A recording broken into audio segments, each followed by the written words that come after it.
Hi, my name is Neha, and welcome to my channel, Book Chat and Reviews.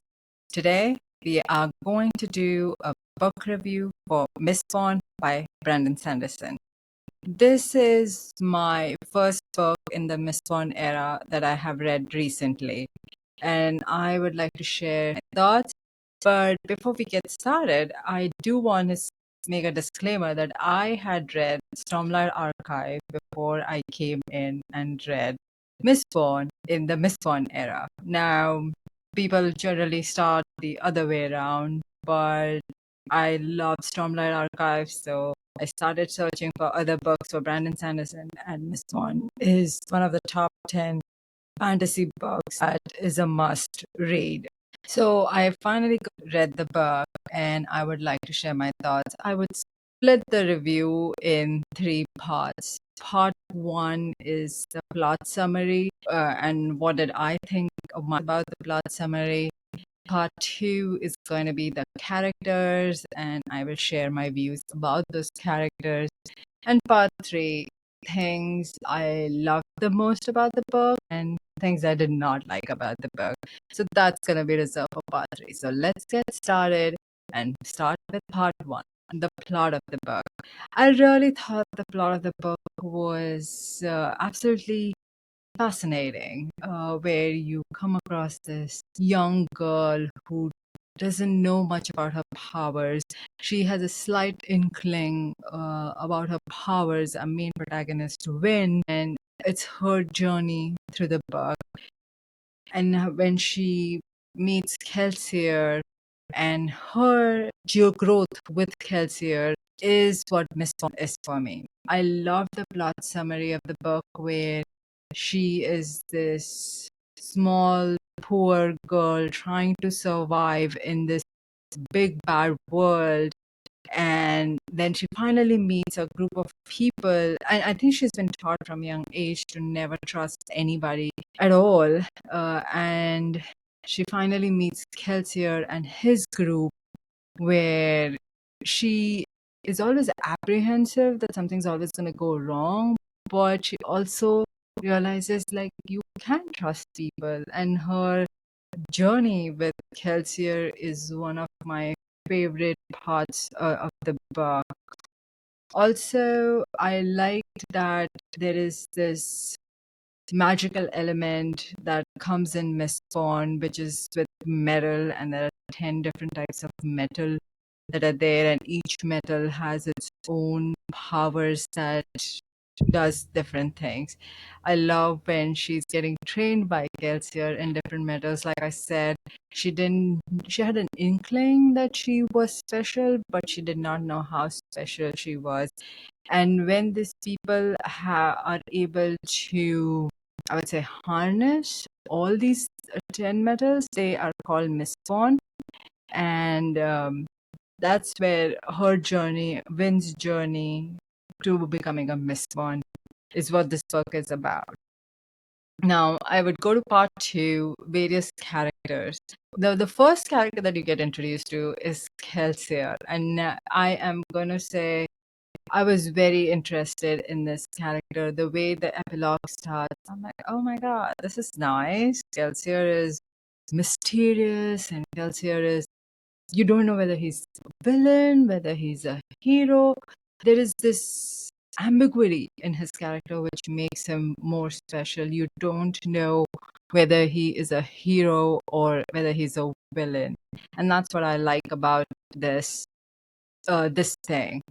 This Kelsier character. Then we meet Win, the main character, whom he trains, and he recognizes that she's another Mistborn, but she's not aware of how to use her powers and how to use their powers for good. And that's where Kelsier comes into picture. And like I said, Kelsier is training her, but she's also learning to trust somebody because from a very young age, she was taught to never trust anybody. And trusting Kelsier was the first step she ever took. So it was really wonderful to see her. And she's a 17-year-old girl, and she is given a role in a task that Kelsier and his group is trying to accomplish, which is basically overthrow an evil empire. And her task is she's gonna be a lady and get the gossips from the in the party circle. That's what her role was, which she was not initially looking forward to because she thought she could do more. But that's where she meets her romantic partner or romantic interest in Ellen, who is a nobleman who does not think, who is one of the richest family in the empire and helps the evil emperor by giving them the medal that he needs, which gets them a lot of money. Ellen is a romantic interest for Vin. I am not a huge fan of Ellen, but I'll come back in part 3 about it. Then I love Doxson, who is Kelsier's right-hand man, I would say. Doxson trusts Kelsier, everything he says. I loved how Doxson is written. I like him as a character. The other character that we meet is Marsh, who is Kelsier's brother, and you see Kelsier through somebody else's eyes. We are seeing through Vince, but we then now see somebody so close to Kelsier growing up, which is Marsh. And I think it was very interesting to know that Marsh was the one who had this idea of overthrowing the empire and he could not do much about it.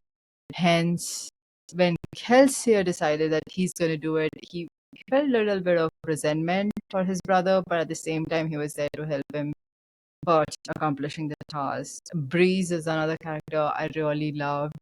I also like the character which was Says. Says was one of my favorite characters. I loved his knowledge. We learned so much through him. And I loved Ham. Ham is also another character.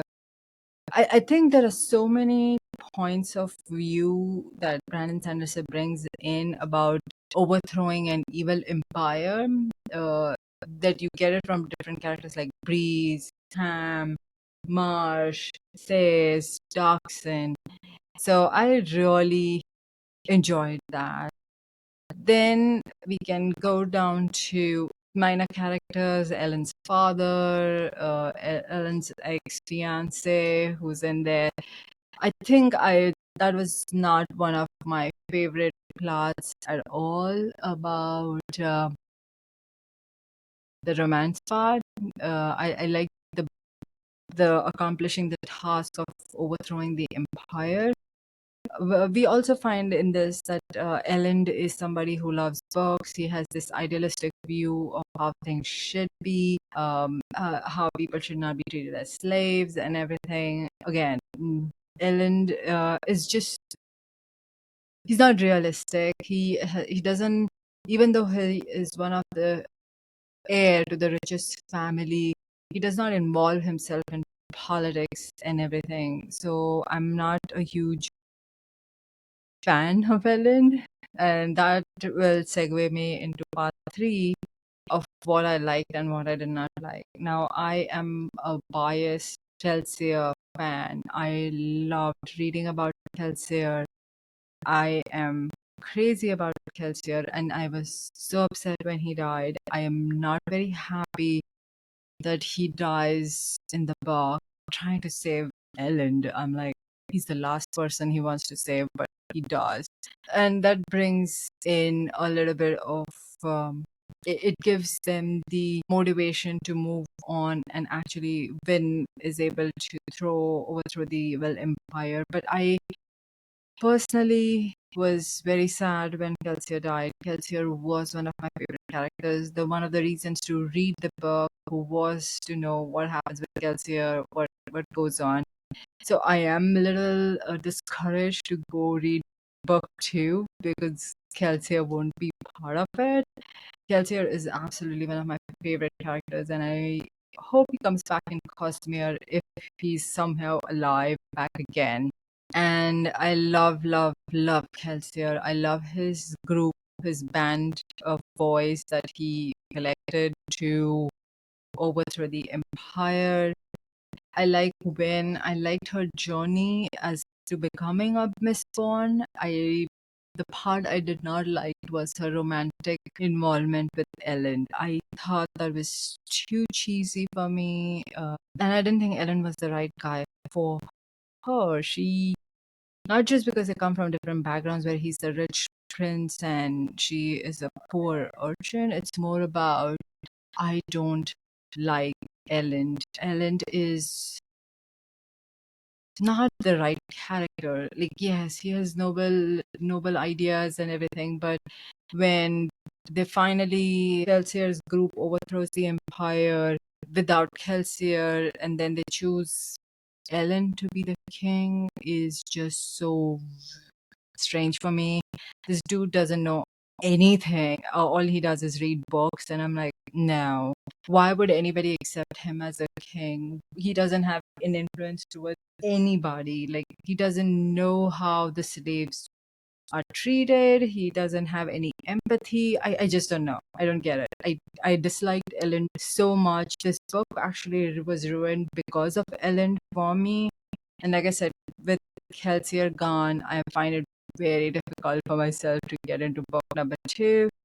But I'm gonna try reading that. Overall, the things that I like was Kelsier, and the things I did not like was Ellen. He just, like I said, ruined the book for me. I am very surprised Brandon Sanderson wrote something cheesy for me. It's really cheesy. It's so cheesy trope that he has written. I love the book. I wish Ellen was not the romantic partner. I would have given this book 5 out of 5 stars. But for me, it went from 5 out of 5 to 3 or 3.5. And as I said, I have read Stormlight Archive and they are absolutely fantastic. So I think at the back of my mind, I always kept comparing Mistborn with Stormlight Archive books that I have read. And I thought for me, it did not hit the mark the way Stormlight Archive books did. And I think, again, here, Spawn is the first that he has written, and Stormlight came later on, so I'm sure his writing has changed over a period of time. This is the very first book that brought him onto the scene. Everybody knows Brandon Sanderson, Miss Spawn book. But like I said, I was so distracted by Ellen, and I was so sad with Kelsier's death that I think it just didn't sit right with me. Overall, it's an absolutely wonderful book. Definitely, like everybody said, it's a must read. So I gave it a try. I'm going to see if I'm going to read book number 2 without Kelsier not being there. But I am going to believe other people when they say this is the best Miss Bond era books that Brandon Sanderson has written. So I am going to give it a try, read the books number 2 and 3. But overall, I loved Miss Bond without Ellen. I could do it without him. Thank you for listening. And if you want to listen to more of my book reviews, definitely come and subscribe my channel or just go ahead and listen to my reviews. Thank you for listening.